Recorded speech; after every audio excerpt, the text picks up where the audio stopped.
ਵਾਹਿਗੁਰੂ ਜੀ ਕਾ ਖਾਲਸਾ ਵਾਹਿਗੁਰੂ ਜੀ ਕੀ ਫਤਿਹ। ਖਾਲਸਾ ਗੁਰੂ ਦਾ ਸਾਜਿਆ ਹੋਇਆ ਹੈ। ਖਾਲਸੇ ਦੀ ਫਤਿਹ ਵੀ ਗੁਰੂ ਦੀ ਫਤਿਹ ਹੁੰਦੀ ਹੈ। ਗੁਰੂ ਵਾਹ ਹੈ, ਭਾਵ ਗੁਰੂ ਨੂੰ ਧੰਨ ਕਿਹਾ ਗਿਆ ਹੈ। ਗੁਰੂ ਪਿਆਰਿਓ,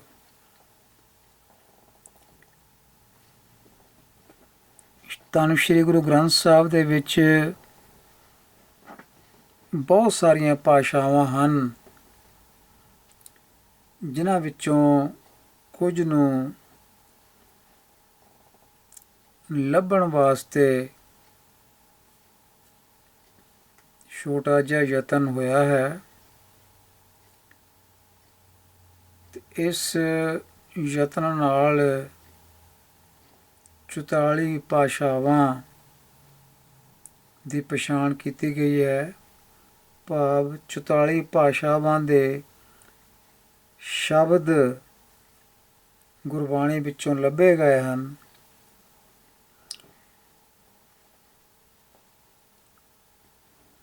ਸੋ ਇਸ ਯਤਨ ਦੇ ਵਿੱਚ ਪ੍ਰੋਫੈਸਰ ਸਾਹਿਬ ਸਿੰਘ ਦੁਆਰਾ ਲਿਖੀ ਗੁਰਬਾਣੀ ਵਿਆਕਰਨ, ਉਹਨਾਂ ਵੱਲੋਂ ਲਿਖਿਆ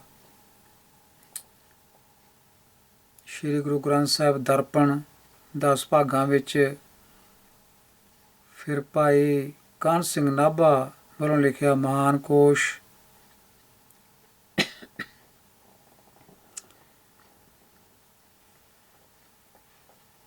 ਫਿਰ ਅਕਾਲੀ ਕੌਰ ਸਿੰਘ ਦਾ ਲਿਖਿਆ ਤੁਕ ਤਤਕਰਾ,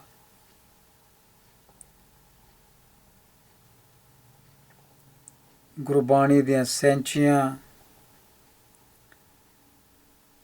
ਇਹਨਾਂ ਤੋਂ ਇਲਾਵਾ ਆਨਲਾਈਨ ਬਹੁਤ ਸਾਰੀਆਂ ਵੈਬਸਾਈਟਸ ਹਨ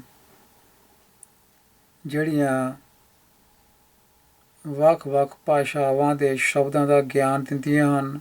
ਉਹਨਾਂ ਨੂੰ ਖੰਗਾਲਿਆ ਗਿਆ, ਫਿਰ ਵੱਖ-ਵੱਖ ਭਾਸ਼ਾਵਾਂ ਦੇ ਵਿੱਚ ਗਾਏ ਹੋਏ ਗੀਤ ਸੁਣੇ ਗਏ, ਜਿਵੇਂ ਸਿੰਧੀ ਵਿੱਚ, ਭੋਜਪੁਰੀ ਵਿੱਚ।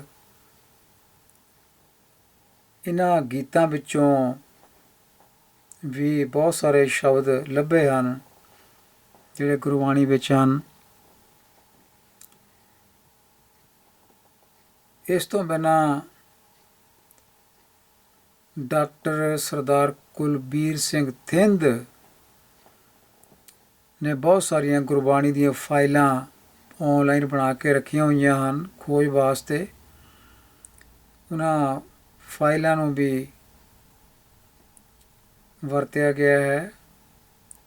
ਇਹ ਫਾਈਲਾਂ punjabaonline.com ਵੈਬਸਾਈਟ ਉੱਤੇ ਉਪਲਬਧ ਹਨ। ਤੋ ਇਸ ਤਰ੍ਹਾਂ ਇਹ ਨਿਮਾਣਾ ਜਿਹਾ ਯਤਨ ਹੋਇਆ ਹੈ ਗੁਰੂ ਕਿਰਪਾ ਨਾਲ। ਤੋ ਸ਼ੁਰੂ ਕਰਦੇ ਹਾਂ। ਪਹਿਲਾ ਭਾਗ ਇਸ ਦਾ, ਪਹਿਲੀ ਕਿਸ਼ਤ ਹੈ ਖਾਲਸਾ news.org ਉੱਤੇ। ਇਹ ਜੋ ਲੇਖ ਹੈ 3 ਭਾਗਾਂ ਵਿੱਚ ਛਪ ਚੁੱਕਾ ਹੈ। ਅਕਤੂਬਰ ਮਹੀਨੇ ਵਿੱਚ ਹੀ ਉੱਥੋਂ ਲੱਭਿਆ ਜਾ ਸਕਦਾ ਹੈ। ਅਤੇ ਇਸ ਤਰ੍ਹਾਂ 3 ਭਾਗਾਂ ਵਿੱਚ ਇਹ gursooch.com ਉੱਤੇ ਵੀ ਇਹ ਪੋਸਟ ਹੋ ਗਿਆ ਹੈ।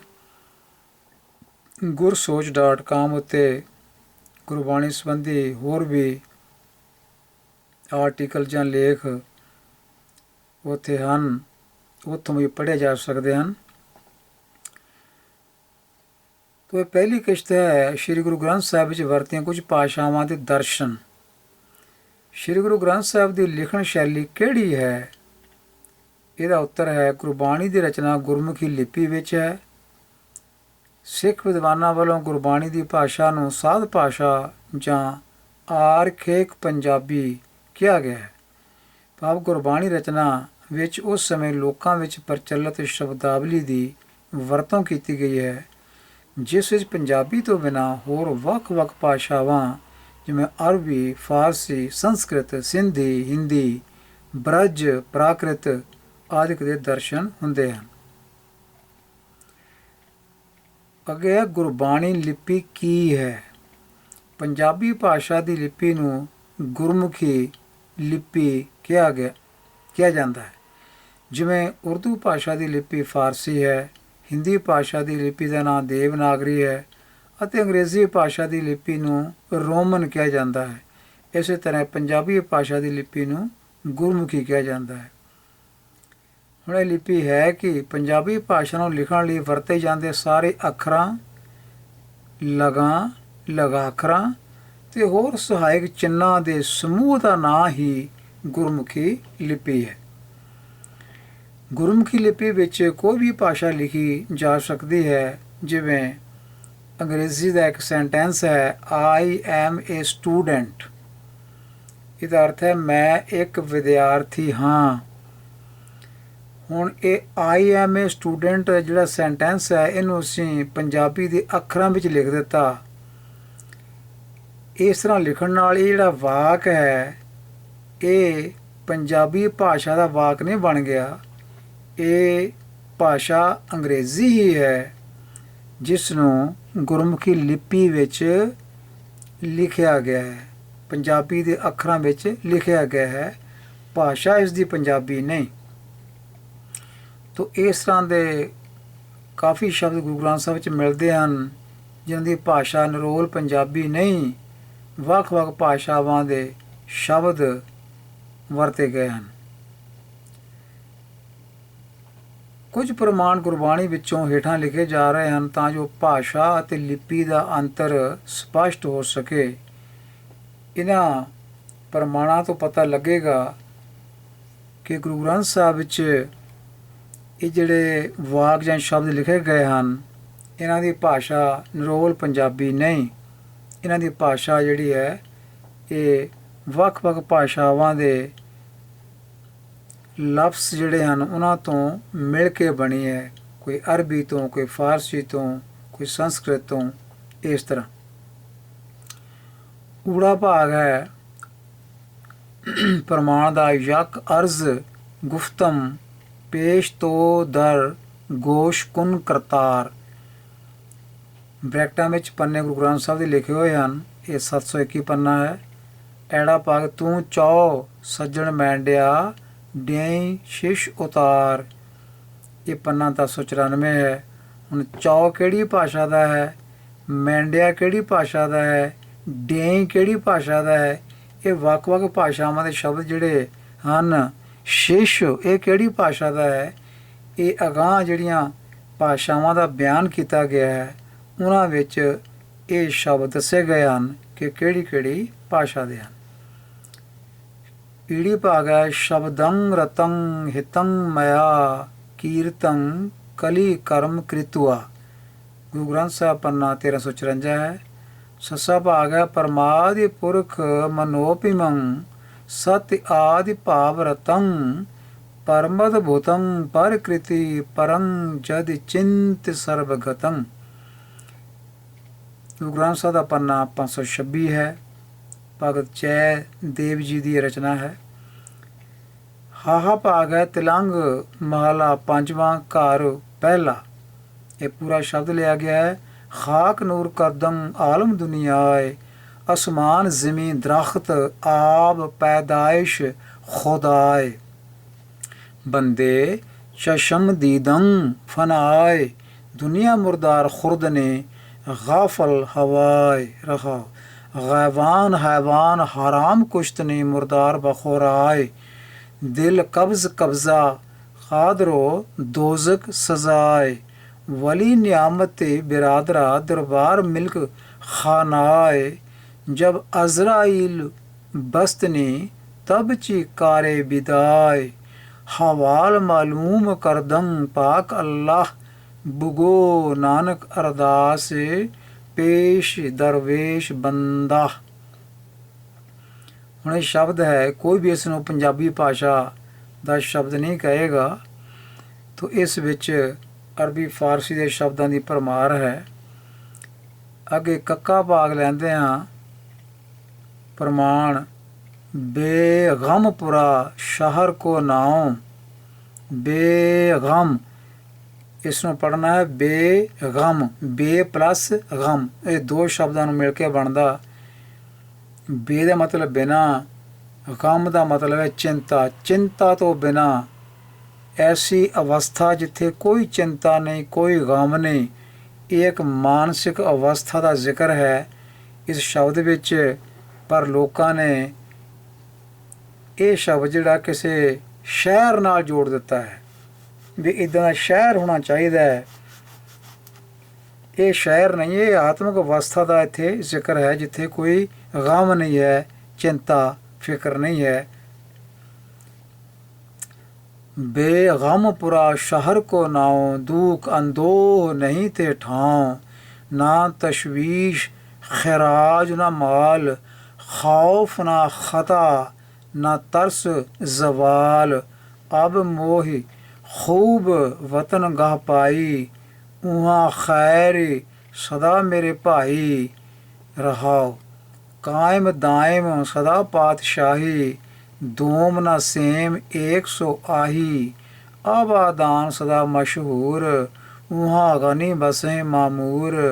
त्यों त्यों सैल करें जो भावै, महरम महल न को अटकावै। कहि रविदास खलास चमारा, जो हम शहरी सुमीत हमारा। पन्ना गुरु ग्रंथ साहब 345 है। ਉਪਰੋਕਤ ਲਿਖੇ ਸਾਰੇ ਪ੍ਰਮਾਣ ਪੰਜਾਬੀ ਭਾਸ਼ਾ ਵਿੱਚ ਨਹੀਂ, ਸਗੋਂ ਵੱਖ-ਵੱਖ ਭਾਸ਼ਾਵਾਂ ਦੇ ਸ਼ਬਦਾਂ ਦੇ ਮੋਤੀਆਂ ਨਾਲ ਜੜੇ ਹੋਏ ਹਨ, ਜੋ ਪੰਜਾਬੀ ਭਾਸ਼ਾ ਦੀ ਗੁਰਮੁਖੀ ਲਿਪੀ ਵਿੱਚ ਲਿਖੇ ਗਏ ਹਨ। ਅੱਗੇ ਗੱਲ ਕਰਦੇ ਹਾਂ ਤਤਸਮ, ਅਰਥ ਤਤਸਮ ਅਤੇ ਤਦਭਵ ਸ਼ਬਦਾਂ ਦੀ, ਇਹਨਾਂ ਦਾ ਕੀ ਅਰਥ ਹੈ। ਤਤਸਮ ਸ਼ਬਦ ਜਿਹੜੇ ਕਿਸੇ ਭਾਸ਼ਾ ਵਿੱਚੋਂ ਉਸੇ ਰੂਪ ਵਿੱਚ ਗੁਰਬਾਣੀ 'ਚ ਆ ਗਏ।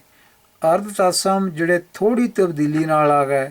ਤਦਭਵ ਸ਼ਬਦ ਜਿਹੜੇ ਬਹੁਤੀ ਤਬਦੀਲੀ ਕਰਕੇ ਗੁਰਬਾਣੀ ਵਿੱਚ ਆ ਗਏ। ਤੋ ਤਤਸਮ ਸ਼ਬਦ ਵੀ ਅਤੇ ਇਹਨਾਂ ਦੇ ਜਿਹੜੇ ਵੱਖਰੇ ਰੂਪ ਹੈ ਉਹ ਵੀ ਸਾਨੂੰ ਗੁਰੂ ਗ੍ਰੰਥ ਸਾਹਿਬ ਵਿੱਚ ਮਿਲਦੇ ਹਨ। ਇਹਨਾਂ ਵੱਖ-ਵੱਖ ਭਾਸ਼ਾਵਾਂ ਵਿੱਚੋਂ ਆਏ ਤਤਸਮ ਜਿਵੇਂ ਸ਼ਰੀਰ, ਕੇਸ਼, ਖਾਕ, ਗਰੀਬ, ਗੁਬਾਰ, ਯਾਰ, ਇਹ ਸ਼ਬਦ ਜਿਹੜੇ ਹਨ ਇਹ ਮੂਲ ਰੂਪ ਵਿੱਚ ਸਾਨੂੰ ਮਿਲਦੇ ਹਨ। ਜਿਵੇਂ ਬਾਕੀ ਭਾਸ਼ਾਵਾਂ ਵਿੱਚ ਹਨ ਉਵੇਂ ਇੱਥੇ ਹਨ। ਇਹਨਾਂ ਨੂੰ ਕਿਹਾ ਜਾਂਦਾ ਤਤਸਮ ਸ਼ਬਦ। ਅਰਧ ਤਤਸਮ, ਤਤਸਮ ਵਿੱਚ ਥੋੜ੍ਹੀ ਤਬਦੀਲੀ ਵਾਲੇ, ਜਿਵੇਂ ਸੂਰਯ ਤੋਂ ਸੂਰਜ, ਜਸ ਤੋਂ ਜਸ, ਜਸ ਮੈਨੇ ਜੈਸਾ, ਸ਼ਵਾਨ ਤੋਂ ਸ਼ਵਾਨ ਆਦਿਕ। ਅਤੇ ਤਦਭਵ ਸ਼ਬਦ ਜਿਹੜੇ ਹਨ ਤਤਸਮ ਵਿੱਚ ਬਹੁਤੀ ਤਬਦੀਲੀ ਵਾਲੇ, ਜਿਵੇਂ ਅੰਗੁਸ਼ਟ ਤੋਂ ਅੰਗੂਠਾ, ਗਵਾਇਦੋ ਤੋਂ ਗਵਾਇਆ, ਪੂਰਬ ਤੋਂ ਪੁੱਬ ਆਦਿਕ ਵਜੋਂ ਵਰਤੇ ਗਏ ਹਨ। ਕਈ ਸ਼ਬਦਾਂ ਦੇ ਤਤਸਮ ਵੀ ਅਤੇ ਬਦਲੇ ਹੋਏ ਰੂਪ ਵਰਤੇ ਹੋਏ ਵੀ ਗੁਰਬਾਣੀ ਵਿੱਚ ਮਿਲਦੇ ਹਨ, ਭਾਵ ਦੋਵੇਂ ਰੂਪ ਮਿਲਦੇ ਹਨ। ਸਮੇਂ ਦੀ ਚਾਲ ਨਾਲ ਤਤਸਮ ਤੋਂ ਬਦਲੇ ਹੋਏ ਸ਼ਬਦਾਂ ਦੇ ਕੁਝ ਪ੍ਰਮਾਣ ਇਸ ਤਰ੍ਹਾਂ ਹਨ,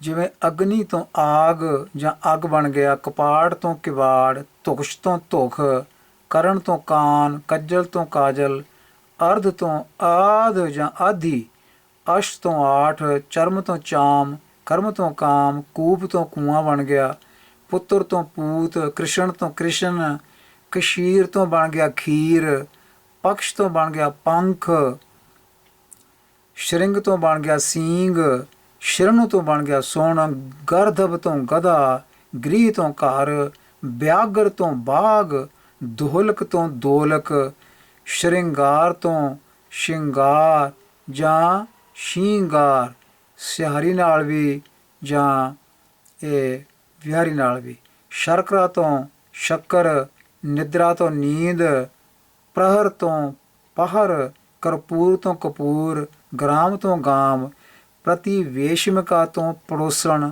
ਵਾਣੀ ਤੋਂ ਵੈਨ, ਵੈਣ ਜਾਂ ਬੈਣ, ਮੁਖ ਤੋਂ ਮੂੰਹ, ਅਵਧੀ ਤੋਂ ਔਧ, ਤੰਬੂਲਿਕ ਤੋਂ ਤੰਬੋਲੀ, ਸ਼ਾਦਬਾਸ਼ ਤੋਂ ਸ਼ਾਬਾਸ਼, ਆਰਾਤਰਿਕਾ ਤੋਂ ਆਰਤੀ, ਖਾਜ਼ੀ ਤੋਂ ਖਾਦੀ, ਯੋਗੀ ਤੋਂ ਜੋਗੀ, ਵਰਤੀ ਤੋਂ ਬਾਤੀ, ਬਾਤੀ ਮਤਲਬ ਦੀਵੇ ਦੀ ਬੱਤੀ, ਬੁੱਢ ਤੋਂ ਬਣ ਗਿਆ ਡੁੱਬ, ਬਿਗੋ ਤੋਂ ਬਗੋ, ਭਰਤਰੀ ਤੋਂ ਭਰਤਾ, ਨਨਾਂਦਰੀ ਤੋਂ ਨਨੰਦ, ਮੰਡੂਕ ਤੋਂ ਮੇਂਢਕ, ਮਧੂ ਤੋਂ ਮੇਧੀ, ਮੇਸ਼ੀ ਤੋਂ ਮੇਘਾ ਭੇੜ, ਵਧਣ ਤੋਂ ਵਿਧਣ, ਮਰਕਟੀ ਤੋਂ ਮਾਕੁਰੀ ਦਾ ਮਤਲਬ ਮੱਕੜੀ, ਲੋਕੋਪਚਾਰ ਤੋਂ ਲੋਕ ਵਿਚਾਰਾ, ਕਸ਼ੋਇਨਾ ਤੋਂ ਖੂਨਾ ਦਾ ਮਤਲਬ ਘਾਟਾ, ਅਬਦੀ ਤੋਂ ਪਿੰਦੀ, ਨਕੁਟੀ ਤੋਂ ਨਕਟੀ, ਨਕੁੱਟ ਤੋਂ ਨਕਟੂ, ਧੀਵਰ ਤੋਂ ਝੀਵਰ,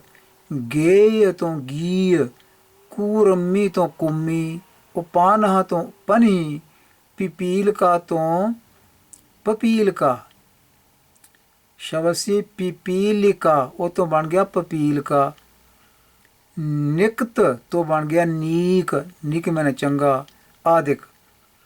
ਇਹ ਤਤਸਮ ਸ਼ਬਦਾਂ ਤੋਂ ਸਮੇਂ ਦੀ ਚਾਲ ਨਾਲ ਬਦਲ ਕੇ ਬਣੇ ਸ਼ਬਦ ਹਨ।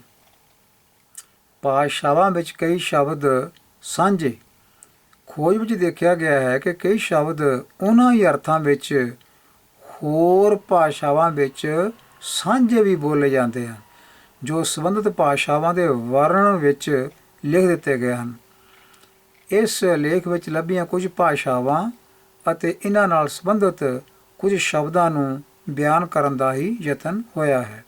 ਸੰਕੇਤਾਂ ਦੀ ਵਰਤੋਂ। ਕੇਵਲ ਉਚਾਰਨ ਪੱਖ ਤੋਂ ਲੋੜ ਅਨੁਸਾਰ ਕੁਝ ਭਾਸ਼ਾਵਾਂ ਦੇ ਸ਼ਬਦ ਲਿਖਣ ਵਿੱਚ ਪੈਰ, ਬਿੰਦੀਆਂ ਆਦਿਕ ਦੀ ਵਰਤੋਂ ਵੀ ਕੀਤੀ ਗਈ ਹੈ। ਕੇਵਲ ਉਚਾਰਨ ਪੱਖ ਨੂੰ ਸਾਹਮਣੇ ਰੱਖਦਿਆਂ ਹੋਇਆਂ ਬ੍ਰੈਕਟਾਂ ਵਿੱਚ ਦਿੱਤੇ ਅੰਕ ਸ੍ਰੀ ਗੁਰੂ ਗ੍ਰੰਥ ਸਾਹਿਬ ਜੀ ਦੇ ਪੰਨੇ ਹਨ। ਮਹਾਨ ਕੋਸ਼ ਲਈ ਮਕੋਹ ਸ਼ਬਦ ਵੀ ਵਰਤਿਆ ਗਿਆ ਹੈ। ਪਹਿਲੀ ਭਾਸ਼ਾ ਲੈਂਦੇ ਹਾਂ ਪੁਰਾਤਨ ਪੰਜਾਬੀ। ਸੰਸਕ੍ਰਿਤ ਭਾਸ਼ਾ ਤੋਂ ਸਮੇਂ ਦੀ ਚਾਲ ਨਾਲ ਪ੍ਰਾਕ੍ਰਿਤਾਂ ਬਣੀਆਂ ਅਤੇ ਪ੍ਰਾਕ੍ਰਿਤਾਂ ਤੋਂ ਅਪਭ੍ਰੰਸ਼ਾਂ ਬਣੀਆਂ। ਕਿਹਾ ਜਾਂਦਾ ਹੈ ਕਿ ਪੈਸ਼ਾਚੀ ਪ੍ਰਾਕ੍ਰਿਤ ਜੋ ਬਾਅਦ ਵਿੱਚ ਅਪਭ੍ਰੰਸ਼ ਵਿੱਚ ਬਦਲ ਗਈ ਸੀ ਤੋਂ ਪੰਜਾਬੀ ਭਾਸ਼ਾ ਦਾ ਨਿਕਾਸ ਹੋਇਆ। 7ਵੀਂ ਸਦੀ ਵਿੱਚ ਪੰਜਾਬੀ ਵੀ ਅਪਭ੍ਰੰਸ਼ ਵਿੱਚ ਬਦਲ ਗਈ ਅਤੇ 10ਵੀਂ ਸਦੀ ਵਿੱਚ ਸਥਿਰ ਹੋ ਗਈ। ਪੰਜਾਬੀ ਵਿੱਚ ਸਭ ਤੋਂ ਪੁਰਾਣੀ ਉਪਲਬਧ ਰਚਨਾ ਜਿਹੜੀ ਹੈ ਉਹ ਨਾਥਾਂ ਜੋਗੀਆਂ ਦੀ ਮੰਨੀ ਜਾਂਦੀ ਹੈ ਜੋ 9ਵੀਂ ਤੋਂ 14ਵੀਂ ਸਦੀ ਵਿੱਚ ਹੋਈ ਹੈ ਅਤੇ ਜੋ ਸ਼ਬਦਾਂ ਦੀ ਬਣਤਰ ਅਤੇ ਰੂਪ ਪੱਖੋਂ ਸ਼ੌਰ ਸ਼ੈਨੀ ਅਪਭ੍ਰੰਸ਼ ਦੇ ਬਹੁਤ ਨੇੜੇ ਮੰਨੀ ਗਈ ਹੈ। ਵਿਕੀਪੀਡੀਆ 8 ਸਤੰਬਰ 2021 ਦਾ ਸੰਸਕਰਣ ਹੈ। ਇਹ ਰੈਫਰੈਂਸ ਹੈ। ਵੰਨਗੀ ਵਜੋਂ ਕੁਝ ਪੰਕਤੀਆਂ ਹਨ। ਗੋਰਖ ਕਹੈ ਸੁਨੋ ਰੇ ਅਬਦੂ, ਜਗ ਮੈਂ ਐਸੇ ਰਹਿਣਾ, ਆਂखें देखबा काने सुनबा, मुख थै कछु न कहना, नाथ कहे तुम आपा राखो, हठ कर बात न करना, याहो जग है कांटे की बाड़ी, देख दृष्टि पग धरना। मको ਭਾਵ ਮਹਾਨ ਕੋਸ਼ ਵਿੱਚ ਇਹ ਰੈਫਰੈਂਸ ਹੈ।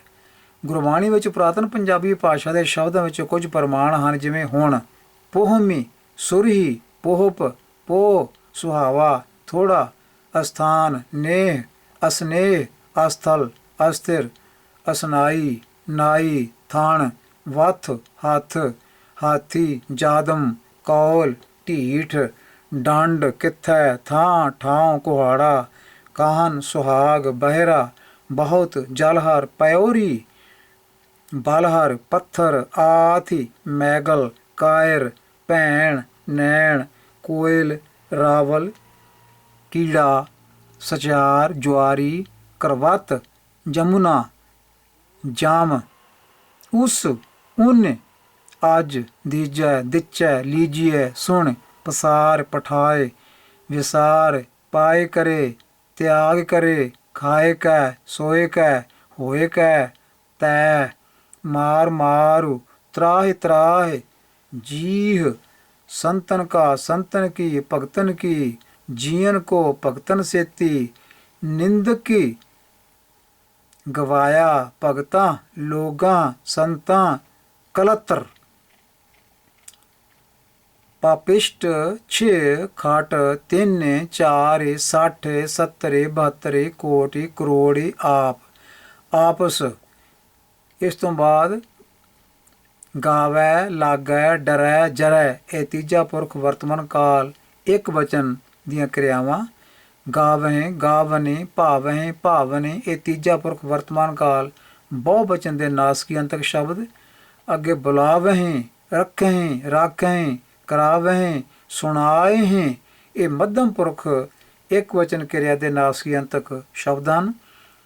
ਅੱਗੇ ਆਖਾਂ ਜੀਵਾਂ ਕਰੀ ਜਾਈ ਪੁਕਾਰੀ ਦਸਾਵਾਂ ਚੱਲਾਂ ਇਹ ਪਹਿਲਾ ਪੁਰਖ ਕਿਰਿਆ ਇੱਕ ਵਚਨ ਦੇ ਨਾਸਕੀ ਅੰਤਕ ਸ਼ਬਦ ਹਨ। ਇਸ ਤਰ੍ਹਾਂ ਮਿਲਾਂ ਕਰਹਾਂ ਚਾਲਾਂ ਸਲਾਹਾਂ ਛੂਟਾਂ ਗਾਵਾਂ ਸੁਣਾਂ ਵਿਗਾੜਹੀਂ ਬੋਲਹੀਂ ਜਾਣਹਾਂ ਪੂਛਾਂ ਜਾਣਹਾਂ ਭੂਲਾਂ ਖੇਲਾਂ ਹੋਵਾਂ ਇਹ ਪਹਿਲਾ ਪੁਰਖ ਬਹੁਵਚਨ ਬਿੰਦੀ ਅੰਤਕ ਕਿਰਿਆਵਾਂ ਦੇ ਸ਼ਬਦ ਹਨ। ਤੋ ਇਸ ਤਰ੍ਹਾਂ ਦੇ ਅਨੇਕਾਂ ਸ਼ਬਦਾਂ ਦੇ ਦਰਸ਼ਨ ਹੁੰਦੇ ਨੇ ਪੁਰਾਤਨ ਪੰਜਾਬੀ 'ਚ। ਹੁਣ ਗੱਲ ਕਰਦੇ ਨਵੀਨ ਪੰਜਾਬੀ ਜਾਂ ਆਧੁਨਿਕ ਪੰਜਾਬੀ ਭਾਸ਼ਾ ਦੀ। ਹੁਣ ਦੀ ਪੰਜਾਬੀ ਅਤੇ ਗੁਰਬਾਣੀ ਦੀ ਭਾਸ਼ਾ ਵਿੱਚ ਬਹੁਤ ਅੰਤਰ ਆ ਚੁੱਕਾ ਹੈ। ਸ਼ਬਦ ਜੋੜਾਂ ਦਾ ਲਿਖਣ ਢੰਗ ਵੀ ਬਦਲ ਗਿਆ ਹੈ। ਲਿਖਣ ਢੰਗ ਬਦਲਣ ਨਾਲ ਸ਼ਬਦਾਂ ਨੂੰ ਬੋਲਣ ਵਿੱਚ ਵੀ ਬਹੁਤ ਤਬਦੀਲੀ ਆ ਚੁੱਕੀ ਹੈ। ਹੁਣ ਸਾਧੂ ਸੰਤੋ ਸੰਤੀ ਗੁਰੂ ਗੁਰੀ ਮਾਨੋ ਮਾਨੀ ਮਨੈ ਮਨਹੁ ਕਰਹੁ ਕਰਹਿ ਆਦਿਕ ਸ਼ਬਦ ਜੋੜ ਨਹੀਂ ਲਿਖੇ ਜਾਂਦੇ। ਭਾਵ ਸ਼ਬਦਾਂਤਕ ਜਿਹੜੀਆਂ ਔਂਕੜ ਅਤੇ ਸਿਹਾਰੀ ਦੀਆਂ ਮਾਤਰਾ ਇਹਨਾਂ ਨੂੰ ਹੁਣ ਨਾਮ ਸ਼ਬਦਾਂ ਨਾਲ ਨਹੀਂ ਲਿਖਿਆ ਜਾਂਦਾ। ਅਜਿਹੇ ਸ਼ਬਦ ਹੁਣ ਇਹਨਾਂ ਤੋਂ ਬਿਨਾਂ ਲਿਖੇ ਜਿਵੇਂ ਸਾਧ ਸੰਤ ਗੁਰੂ ਮਨ ਮਨੋ ਕਰੋ ਕਰ ਦਿਓ ਕਰਦੇ ਆਦਿਕ ਇਹ ਲਿਖੇ ਜਾਂਦੇ ਹਨ, ਜਿਨ੍ਹਾਂ ਨਾਲ ਲੋੜ ਅਨੁਸਾਰ ਸੰਬੰਧਕਾਂ ਦੀ ਵਰਤੋਂ ਕੀਤੀ ਜਾਂਦੀ ਹੈ। ਗੁਰਬਾਣੀ ਵਿੱਚ ਵੀ ਜਿੱਥੇ ਸੰਬੰਧਕਾਂ ਦੀ ਵਰਤੋਂ ਹੈ ਉੱਥੇ ਵੀ ਗੁਰ ਮਨ ਸਾਧ ਸੰਤ ਸ਼ਬਦ ਆਦਿਕ ਹੀ ਵਰਤੇ ਗਏ ਹਨ। ਜਿਵੇਂ ਗੁਰ ਕਾ ਬਚਨ ਰਾਰਾ ਮੁਕਤਾ ਹੈ ਗੁਰੂ ਦਾ, ਮਨ ਕਾ ਕਹਿਆ ਨੰਨਾ ਮੁਕਤਾ ਹੈ ਮਨ ਦਾ, ਕਿਉਂਕਿ ਸੰਬੰਧਕ ਨਾਲ ਵਰਤੇ ਗਏ ਹੈ। ਸਾਧ ਕੀ ਸ਼ੋਭਾ ਸੰਤ ਕਾ ਦਰਸ਼ ਆਦਿਕ। ਹੁਣ ਦੀ ਪੰਜਾਬੀ ਨੂੰ ਮਾਂ ਬੋਲੀ ਵਜੋਂ ਬੋਲਣ ਵਾਲੇ ਦੁਨੀਆ ਵਿੱਚ 113 ਮਿਲੀਅਨ ਦੇ ਲਗਭਗ ਲੋਕ ਹਨ, ਜਿਨ੍ਹਾਂ ਵਿੱਚ ਹੋਰ ਮੁਲਕਾਂ ਤੋਂ ਬਿਨਾਂ 80.5 ਮਿਲੀਅਨ ਪਾਕਿਸਤਾਨ ਵਿੱਚ ਅੰਕੜੇ 2017 ਦੇ, 31.1 ਮਿਲੀਅਨ ਪੰਜਾਬ ਦੇ ਅੰਕੜੇ 2011 ਦੇ, ਇਹ ਜਨਗਣਨਾ ਦੇ ਅੰਕੜੇ ਹਨ। 0.5 ਮਿਲੀਅਨ ਕੈਨੇਡਾ ਦੇ ਅੰਕੜੇ 2016 ਦੇ, 0.3 ਮਿਲੀਅਨ ਇੰਗਲੈਂਡ ਵਿੱਚ ਬੋਲਣ ਵਾਲੇ ਅੰਕੜੇ 2011 ਦੇ, 0.3 ਮਿਲੀਅਨ ਅਮਰੀਕਾ ਵਿੱਚ ਬੋਲਣ ਵਾਲੇ ਅੰਕੜੇ 2017 ਦੇ, 0.1 ਮਿਲੀਅਨ ਆਸਟ੍ਰੇਲੀਆ ਵਿੱਚ ਪੰਜਾਬੀ ਬੋਲਣ ਵਾਲੇ ਅੰਕੜੇ 2016 ਦੇ। ਇਸ ਤਰ੍ਹਾਂ ਪੰਜਾਬੀ ਬੋਲਣ ਵਾਲੇ ਜਿਹੜੇ ਲੋਕ ਹਨ ਵੱਖ-ਵੱਖ ਥਾਵਾਂ 'ਤੇ ਇਸ ਤਰ੍ਹਾਂ ਫੈਲੇ ਹੋਏ ਹਨ। ਅੱਜ ਕੱਲ੍ਹ ਦੀ ਪੰਜਾਬੀ ਨਾਲ ਸੰਬੰਧਿਤ ਕੁਝ ਸ਼ਬਦ ਹਨ, ਜਿਵੇਂ ਕੁੱਤਾ ਕੁੱਤੀ ਦੀਵਾ ਪਾਠ ਮੱਤ ਪਾਣੀ ਸਵਾਲ ਜਵਾਬ ਪੂਰਾ ਕਦ ਕਦੇ ਕਦੋਂ ਸਿੱਖ ਸਿੱਖੀ ਬੈਠ ਬੈਠਾ ਬੈਠਣ ਕੋਠਾ ਕੋਠੇ ਲਾਲ ਰੰਗ ਮੱਛੀ ਜਾਲ ਪਰਿਵਾਰ ਸੋਨਾ ਮਾਤਾ ਪਿਤਾ ਪਿਓ ਭੈਣ ਛੱਡ ਸ਼ੋਭਾ ਚਿੱਟੇ ਕੱਪੜੇ ਹੋਰ ਖਾਣਾ ਧਰਤੀ ਆਸਰਾ ਗਲੀ ਗੱਲੀ ਮਲ ਮੈਲ ਲੱਖ ਸੌਂ ਸੂਰਜ ਚੰਦ ਦਿਨ ਦਿਨੇ ਰਾਤੀ ਰਾਤ ਸੁਹਾਗਣੀ ਸੁਹਾਗ ਨਰਕ ਸੁਰਗ ਮਿੱਟੀ ਪਈ ਭੰਨ ਜਾਗੀ ਜਾਗਿਆ ਜਵਾਈ ਬਾਕੀ ਤੇਰਾ ਮੇਰਾ ਸੱਚ ਝੂਠ ਚੇਲਾ ਪ੍ਰਧਾਨ ਭਗਤ ਕੇਸਰ ਖੀਰ ਡਰ ਕੀਰਤਨ ਕੀਮਤ ਹੀਰਾ ਮੋਤੀ ਸਨ ਖੇਤ ਕਿਸਾਨ ਕਿਰਸਾਣੀ ਲਾਵੇ ਸੰਤੋਖ ਸੁਹਾਗਾ ਰੱਖਿਆ ਅਮਲੀ ਨਾਮ ਬਲ ਜਾਏ ਜਲ ਜਾਏ ਆਦਿਕ। ਅੱਗੇ ਗੱਲ ਕਰਦੇ ਹਾਂ ਪੱਛਮੀ ਪੰਜਾਬੀ ਦੀ। ਬਹਿਰੰਗ ਬੋਲੀਆਂ ਦੇ ਉੱਤਰ ਪੱਛਮੀ ਭਾਗ ਨਾਲ ਪੱਛਮੀ ਪੰਜਾਬੀ ਦਾ ਸੰਬੰਧ ਹੈ। ਇਸ ਭਾਗ ਦੀਆਂ ਬੋਲੀਆਂ ਬਾਕੀ ਜਿਹੜੀਆਂ ਹਨ ਉਹ ਹਨ ਸਿੰਧੀ ਕਸ਼ਮੀਰੀ ਅਤੇ ਕੋਹਿਸਤਾਨੀ। ਪੱਛਮੀ ਪੰਜਾਬੀ ਜਿਹੜੀ ਹੈ ਮੁਲਤਾਨ ਚੰਗ ਮਿੰਟ ਗੁਮਰੀ ਬਹਾਵਲਪੁਰ ਵਿੱਚ ਬੋਲੀ ਜਾਣ ਵਾਲੀ ਇਹ ਬੋਲੀ ਹੈ। ਗੁਰਬਾਣੀ ਵਿੱਚ ਇਸ ਬੋਲੀ ਨਾਲ ਸੰਬੰਧਿਤ ਕੁਝ ਸ਼ਬਦ ਹਨ, ਜਿਵੇਂ ਲੱਦਮ ਡਿੱਠਮ ਡਿਠੋਮੀ ਟੰਡੋਲਮ ਢੂੰਡਿਮ ਦਿੱਤੀਮ ਦਿਸਮ ਤਾਰਿਅਮ ਤਾਰਿਆਮ ਪਰਮਿਓਹ ਜਲਿਓਹ ਡੁੱਬੋਹ ਬੱਧੋਹ ਦੱਬਿਓਹ ਪਤੀਣੋਹ ਜਾਗਿਓ ਸ਼ੁੱਧ ਹੋਸ਼ ਟਿਕਿਓਨ।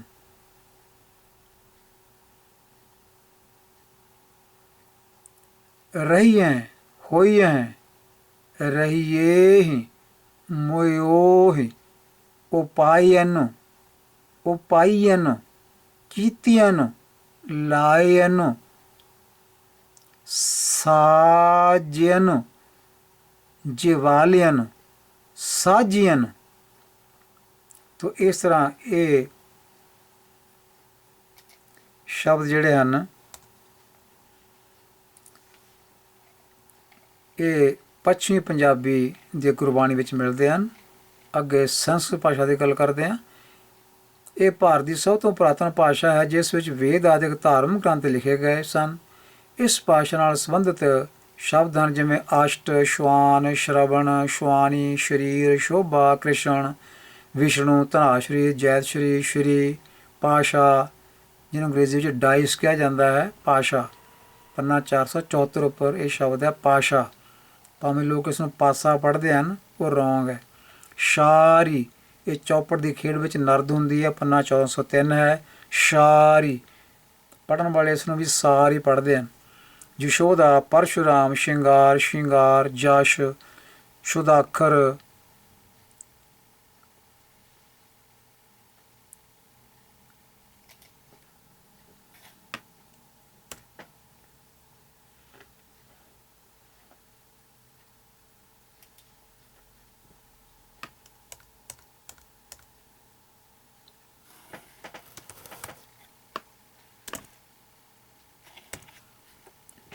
ਇਹ ਸ਼ਬਦ ਹੈ ਸ਼ੁਦਾਖਿਰ। ਖੱਖਾ ਜਿਹੜਾ ਹੈ ਇਹਦੇ ਪੈਰ ਵਿੱਚ ਇੱਕ ਨੁਕਤਾ ਹੁੰਦਾ ਹੈ ਜਿਹੜਾ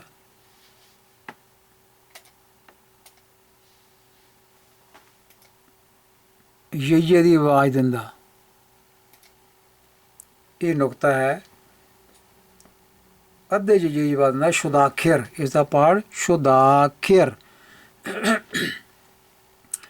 ਅੱਗੇ ਵਿਸ਼ਰੁਤ, ਆਹੋ, ਹਸਤ, ਹਸਤੀ, ਸਾਗਰ, ਕੋਕਿਲ, ਨਾਇਨ, ਵੀਥੀ, ਭਵਨ, ਨਿਕਟੀ, ਤ੍ਰਿਕੁਟੀ, ਅਵਘਟ, ਅਵਗੁਣ, ਗਰਭ, ਪ੍ਰਸਾਦ, ਕਾਗ, ਨਾਮ, ਸੰਪਤੀ, ਘ੍ਰਿਤ, ਛਤ, ਅੰਮ੍ਰਿਤ, ਆਰਤ। ਆਰਤ ਦਾ ਮਤਲਬ ਦੁਖੀ ਜਾਂ ਮੰਗਤਾ। ਕੁਠਾਰ, ਭਗਵੰਤ, ਸ਼ਿਖਾ ਦਾ ਮਤਲਬ ਚੋਟੀ ਜਾਂ ਬੋਧੀ। ਸ਼ਰਨ, ਸ਼ਰਨ, ਸ਼ਰਨਾਈ, ਸ਼ੀਤ, ਸ਼ੀਤਲ, ਊਸ਼ਨ, ਦੁਸ਼ਟ। ਉਸ਼ਨ ਦਾ ਮਤਲਬ ਹੈ ਗਰਮ। ਦੁਸ਼ਟ, ਆਸ਼ਾ, ਨਿਰਾਸ਼ਾ। ਸ਼ਰਨਾਗਤੀ, ਸ਼ਾਸਤਰ, ਆਸ਼ਰਮ, ਦਰਸ਼ਨ, ਦਰਸ਼, ਮਹੇਸ਼, ਈਸ਼ਵਰ, ਜੋਗੀਸ਼ਵਰ। ਲਾਸਟਿਕਾ ਦਾ ਮਤਲਬ ਲਾਠੀ। ਰਾਸ਼ੀ ਮਤਲਬ ਪੂੰਜੀ। ਦ੍ਰਿਸ਼ਟੀ, ਸ੍ਰਿਸ਼ਟੀ, ਵਿਨਾਸ਼, ਅਵਿਨਾਸ਼ੀ। ਜਿਹਵਾ, ਜਿਹਵੇ, ਜਿਹਵਾ, ਜਿਹਵੇ ਬੱਬਾ ਤੇ ਬਾਬਾ ਦੋਵੇਂ ਵਰਤੇ ਗਏ। ਕਲੱਤਰ, ਜੋਗ, ਜਗ, ਦਾਨ, ਜੋਗੇਨ, ਦਾਨੇਨ, ਜਗੇਨ। ਸਮਰਨ, ਸਮਰੇਣ,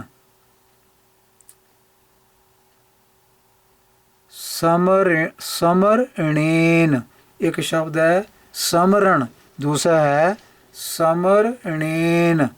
ਇਸ ਤਰ੍ਹਾਂ ਗਰਬੇਣ, ਭਾਰੇਣ, ਸੰਗੇਣ, ਭਰਮੇਣ, ਮਰਣੇਨ, ਮਿਤਰੇਖੁ। ਇਹ ਸ਼ਬਦ ਜਿਹੜਾ ਅਧਿਕਾਰਨ ਕਾਰਕ ਹੈ, ਮਿੱਤਰ ਤੋਂ ਬਹੁਵਚਨ। ਪ੍ਰਣਵਤੀ, ਪਣੰਤੀ, ਬੱਧਤੀ, ਬਿਨਬੰਤੀ। ਇਹ ਕਿਰਿਆ ਤੀਜਾ ਪੁਰਖ ਇੱਕ ਵਚਨ ਦੇ ਇਹ ਰੂਪ ਹਨ। ਪੜ੍ਹਾਵਸੀ, ਮਾਂਜਸੀ, ਬਿਲੋਵਸੀ, ਜਾਨਸੀ, ਗਰਭਸੀ। ਇਹ ਸ਼ਬਦ ਜਿਹੜੇ ਹਨ ਸੱਸੇ ਨੂੰ ਸਿਆਰੀ ਅੰਤ ਵਾਲੇ ਮੱਧਮ ਪੁਰਖ ਇੱਕ ਵਚਨ ਦੇ ਇਹ ਸੀ ਅੰਤਕ ਸ਼ਬਦ ਹਨ। ਇਸ ਤਰ੍ਹਾਂ ਚਿਰਗਟ, ਚਟਾਰਾ ਆਦਿਕ ਹੋਰ ਅਨੇਕਾਂ ਸ਼ਬਦ ਹਨ। ਅੱਗੇ ਪ੍ਰਾਕ੍ਰਿਤ ਭਾਸ਼ਾ ਹੈ ਨੰਬਰ 5 'ਤੇ। ਸੰਸਕ੍ਰਿਤ ਭਾਸ਼ਾ ਤੋਂ ਸਮੇਂ ਨਾਲ ਇਸ ਵਿੱਚ ਤਬਦੀਲੀ ਹੋਣ 'ਤੇ ਪ੍ਰਾਕ੍ਰਿਤ ਭਾਸ਼ਾ ਬਣੀ। ਇਸ ਪ੍ਰਾਕ੍ਰਿਤ ਭਾਸ਼ਾ ਵਿੱਚ ਸੰਸਕ੍ਰਿਤੀ ਦੇ ਸ਼ਲੋਕ ਦਰਜ ਹਨ। ਸੰਸਕ੍ਰਿਤ ਸ਼ਬਦ ਵੀ ਸੰਸਕ੍ਰਿਤ ਸ਼ਬਦ ਤੋਂ ਹੀ ਬਣਿਆ ਹੈ। ਇਸ ਭਾਸ਼ਾ ਨਾਲ ਸੰਬੰਧਿਤ ਕੁਝ ਸ਼ਬਦ ਹਨ ਜਿਵੇਂ ਸੰਸਕ੍ਰਿਤੀ, ਸਾਹਸਾ ਕਿਰਤਾ, ਸੰਸਾਰ, ਜੀਵ ਸੁਰਭੀ ਅਵ ਘਟ ਪਨ ਘਟ ਨਾਠੇ ਬਿਨਠੀ ਕੈਠੈ ਕ੍ਰਿਸ਼ਨ ਕੁਠਾਰ ਵੀਥੀ ਜਾਂ ਬੀਥੀ ਵੀਥੀ ਸ਼ਬਦ ਜਿਹੜਾ ਹੈ ਇਹਦਾ ਮਤਲਬ ਹੈ ਵੀਹੀ ਜਾਂ ਵੀਣ ਜਾਂ ਸਟਰੀਟ ਜਾਂ ਗਲੀ ਵੀ ਕਹਿੰਦੇ ਨੇ ਆਪਾਂ ਇਸ ਨੂੰ। ਸਾਧੂ ਨਾਖ ਭੰਡ ਭੰਡੈ ਭੰਡੋਂ ਭਾਂਡੇ ਚੱਲਿਓ ਕੀਓ ਪੀਓ ਪਰਿਓ ਪਰਸਿਓ ਪਣੋ ਧਰਿਓ ਪੜਿਓ ਪਰਵਰਿਓ ਤੀਓ ਗਈ ਭਈ ਜਮ ਜਮੁਨਾ ਜਦੋਂ ਅੱਜ ਸੱਚ ਕ੍ਰਿਤਵਾ ਅਹੋ ਭੋ ਵਿਣ ਪੁੱਬ ਪ੍ਰਾਕੋ ਸਰ ਪਿਰਥਵੀ ਭਗਵਾਨੈ ਗੁਰੈ ਸਤਿਗੁਰੈ ਗੁਰਦੇਵੈ ਆਪ ਤਨ ਮਸਟਿ ਆਦਿਕ। ਨੰਬਰ 6 ਤੇ ਆਉਂਦੀ ਹੈ ਅਪਭ੍ਰੰਸ਼। ਇਸ ਦੇ ਕੁਝ ਸ਼ਬਦ ਹਨ। ਇਹ ਅਪਭ੍ਰੰਸ਼ ਭਾਸ਼ਾ ਜਿਹੜੀ ਹੈ ਪ੍ਰਾਕ੍ਰਿਤ ਤੋਂ ਬਦਲ ਕੇ ਬਣਦੀ ਹੈ। ਸੰਸਕ੍ਰਿਤ ਤੋਂ ਪ੍ਰਾਕ੍ਰਿਤ, ਪ੍ਰਾਕ੍ਰਿਤ ਤੋਂ ਅਪਭ੍ਰੰਸ਼। ਜਿੱਦਾਂ ਬਸਈ ਜਾਣਈ ਹੁੱਟਈ ਮਾਣਈ ਇਹ ਸਿਹਾਰੀ ਅੰਤ ਵਿੱਚ ਹੈ, ਈੜੀ ਨੂੰ ਸਿਹਾਰੀ ਲੱਗੀ ਹੋਈ ਹੈ। ਡਰੋਂ ਜਾਓ ਖਾਓ ਮੰਗੋ ਕਰੋ ਲਾਗੋ ਪਾਵੋ ਤਿਆਗੋ ਦੇਖੋ ਜੀਵੋ ਇਹ ਬਿੰਦੀ ਅੰਤ ਕਿਰਿਆਵਾਂ ਇੱਕ ਵਜਨ ਵਰਤਮਾਨ ਕਾਲ ਪਹਿਲਾ ਪੁਰਖ ਦੀਆਂ। ਤੀਨ ਅੱਗੇ ਸੱਤ ਸੰਸਕ੍ਰਿਤ ਸਪਤ ਤੋਂ ਬਣਿਆ ਹੈ ਸੱਤ ਆਦਿਕ। ਹਿੰਦੀ ਭਾਸ਼ਾ ਭਾਰਤ ਵਿੱਚ ਸਨ 2011 ਈਸਵੀ ਦੀ ਜਨਗਣਨਾ ਅਨੁਸਾਰ 322 ਮਿਲੀਅਨ ਲੋਕਾਂ ਦੀ ਇਹ ਮਾਂ ਬੋਲੀ ਹੈ ਅਤੇ ਐਥਨੋਲੋਗੀ 21st ਐਡੀਸ਼ਨ 2018 ਅਨੁਸਾਰ 270 ਮਿਲੀਅਨ ਲੋਕਾਂ ਦੀ ਇਹ ਦੂਜੀ ਭਾਸ਼ਾ ਹੈ। ਭਾਰਤ ਵਿੱਚ 9 ਰਾਜਾਂ ਅਤੇ 3 ਕੇਂਦਰੀ ਸ਼ਾਸਿਤ ਪ੍ਰਦੇਸ਼ਾਂ ਦੀ ਇਹ ਸਰਕਾਰੀ ਭਾਸ਼ਾ ਹੈ। ਇਸ ਭਾਸ਼ਾ ਵਿੱਚ ਸੰਸਕ੍ਰਿਤ, ਸ਼ੌਰ ਸ਼ੈਨੀ, ਪ੍ਰਾਕ੍ਰਿਤ, ਅਰਬੀ, ਫਾਰਸੀ ਵਿੱਚੋਂ ਆਏ ਤਤਸਮ, ਅਰਧ ਤਤਸਮ ਅਤੇ ਤਦਭਵ ਸ਼ਾਮਲ ਸ਼ਬਦ ਵੀ ਸ਼ਾਮਲ ਹਨ। ਬਹੁਤੇ ਸ਼ਬਦ ਹਿੰਦੀ ਅਤੇ ਪੰਜਾਬੀ ਵਿੱਚ ਸਾਂਝੇ ਵੀ ਹਨ। ਗੁਰਬਾਣੀ ਵਿੱਚ ਵਰਤੇ ਹਿੰਦੀ ਸ਼ਬਦਾਂ ਵਿੱਚ ਕੁਝ ਪ੍ਰਮਾਣ ਹਨ, ਜਿਵੇਂ ਸੰਜੋਗ, ਸੰਪਤੀ, ਕਪਾਸ, ਸੌਦਾ, ਖੰਡ, ਖੰਡ ਦਾ ਮਤਲਬ ਹਿੱਸਾ ਜਾਂ ਇੱਕ ਪਾਰਟ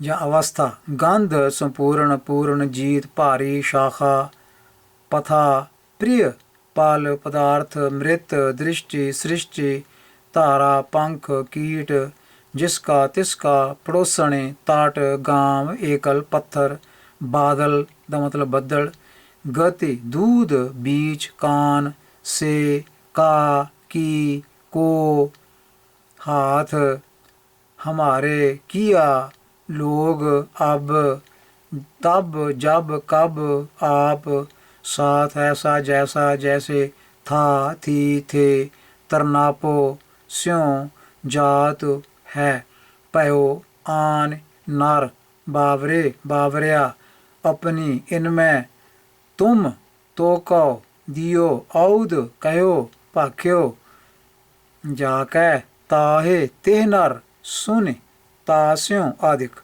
9ਵੇਂ ਗੁਰੂ ਜੀ ਦੇ ਸ਼ਲੋਕਾਂ ਵਿੱਚ ਹਿੰਦੀ ਭਾਸ਼ਾ ਦੀ ਭਰਪੂਰ ਵਰਤੋਂ ਕੀਤੀ ਗਈ ਹੈ। ਅੱਗੇ 8 ਨੰਬਰ 'ਤੇ ਅਰਬੀ ਭਾਸ਼ਾ ਹੈ। ਇਹ ਭਾਸ਼ਾ ਪਹਿਲੀ ਤੋਂ ਚੌਥੀ ਸਦੀ ਵਿੱਚ ਹੋਂਦ ਵਿੱਚ ਆਈ। ਦੁਨੀਆ ਵਿੱਚ ਇਹ 5ਵੀਂ ਸਭ ਤੋਂ ਵੱਧ ਬੋਲੀ ਜਾਣ ਵਾਲੀ ਭਾਸ਼ਾ ਹੈ। ਯੂਨਾਈਟਿਡ ਅਰਬ ਦੇਸ਼ਾਂ ਵਿੱਚ ਇਸ ਨੂੰ ਮਾਂ ਬੋਲੀ ਅਤੇ ਦੂਜੀ ਭਾਸ਼ਾ ਵਜੋਂ ਬੋਲਣ ਵਾਲੇ 422 ਮਿਲੀਅਨ ਦੇ ਲਗਭਗ ਲੋਕ ਹਨ। ਵਿਕੀਪੀਡੀਆ 18 ਅਗਸਤ 2021 ਦਾ ਸੰਸਕਰਣ ਇਹ ਰੈਫਰੈਂਸ ਹੈ। ਇਸ ਭਾਸ਼ਾ ਵਿੱਚੋਂ ਸ਼੍ਰੀ ਗੁਰੂ ਗ੍ਰੰਥ ਸਾਹਿਬ ਵਿੱਚ ਆਏ ਕੁਝ ਸ਼ਬਦ ਹਨ, ਜਿਵੇਂ ਕੁਦਰਤ, ਖਤਾ, ਖਤੇ, ਹਲਾਲ, ਹਕੀਨਾ, ਹਕੀਨਾ ਇੰਦਰੀਆਂ ਵਸ ਕਰਕੇ ਦਾ ਮੀਨਿੰਗ ਹੈ। ਸੁਲਤਾਨ, ਹਰਾਮ, ਹਾਲ, ਹੁਕਮ, ਹੁਕਮੀ, ਹਿਕਮਤੀ, ਕਲਮ, ਕਵਾਦੇ ਮੈਨੇ ਝਗੜਾਲੂ, ਕੁਰਾਨ, ਖਸਮ, ਸਾਹਿਬ, ਸਾਕਤ, ਰਜ਼ਾ, ਰਜ਼ਾਈ, ਰਜ਼ਾਏ, ਕਾਦਰ, ਕਦਾ, ਮਲੂਕ, ਮਲੂਕ ਦਾ ਮਤਲਬ ਬਾਦਸ਼ਾਹ ਲੋਕ, ਮਲੂਕ ਔਂਕੜ ਨਾਲ ਵੀ ਕੱਕੇ ਨੂੰ, ਮਲੂਕੀ, ਮਨਸ਼ਾ, ਉਮਰ, ਉਮਰੇ, तौक शायर, खलकत आशिक, आशिकी इश्क, फरीद शरीक, तशवीश खराज, खौफ जवाल, खैर खलास, गनी मामूर, वतन मेहरबान, मुश्ताक, जेजिया मुश्की, करीमा करीम, फ़ील मतलब हाथी, शोम मस्कीन, गुबार मजलस मरतबा, मिल्क सिल्क, सिल्क मैंने रस्सी, हवा का मतलब हिरस, गाफिल वकील बेनज़र अहवाल, आखिर तहकीक, तहकीक मैंने सच्चाई पन्ना 721, तकबीर मुर्दे लिए पढ़ी जाने वाली नमाज पन्ना 721, ख्याल तरीकत बकरीद गां की बली का दिन होंदा है, जुल हिज महीने की 10वीं तारीख होंदी है, ईद ये भी त्यौहार का नाम, ईद उल फितर समय रमज़ान के रोज़े के पिछों चंद नूं देखना, ये ईद है। अव्वले अल्लाह, नूर सिहर, सिर मैंने जादू, विदा आदिक। अगे फारसी भाषा है नंबर 9 ते, चीनी अंग्रेज़ी फ्रांसीसी आदिक भाषावां वांग जी फारसी है बहु केंद्रिक प्लूरीसेंट्रिक भाषा है जो पश्चिमी ईरान नाल संबंधित है। ਇਹ ईरान अफगानिस्तान ਅਤੇ ਤਾਜਿਕਸਤਾਨ ਦੀ ਸਰਕਾਰੀ ਭਾਸ਼ਾ ਹੈ। ਪੂਰੇ ਵਿੱਚ ਮੁਸਲਮਾਨ ਦੇਸ਼ਾਂ ਵਿੱਚ ਅਰਬੀ ਤੋਂ ਬਾਅਦ ਦੂਜੀ ਸਭ ਤੋਂ ਵੱਧ ਲਿਖੇ ਜਾਣ ਵਾਲੀ ਇਹ ਪ੍ਰਚਲਿਤ ਭਾਸ਼ਾ ਸੀ।